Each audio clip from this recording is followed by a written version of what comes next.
Mheshimiwa Rais, nikupongeze kwa kazi kubwa. Najua upati muda sometimes wa kusikiliza stories za watoto wako sisi. Nikupe umbea tu. Mwanao Harmonize amerudiana na mwenzake bwana.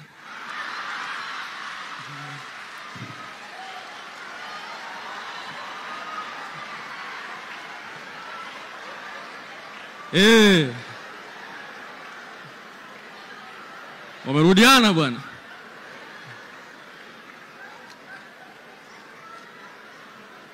Kwa ongea na mwanao. Ila mshauri bwana apunguze mazoezi kidogo. Maana gym sana. Wamefungua gym nyumbani sasa hivi kwa ajili yao wote wawili. Sawa tumwambia tubebe gram ila sidhani kama ni nzito kiasi hicho kiukweli. Asante sana. Lakini pia waandishi wanajitahidi kutumia Kiswahili vizuri sasa hivi. Maneno ya Kiingereza yakija wanabadilisha na kuwa Kiswahili.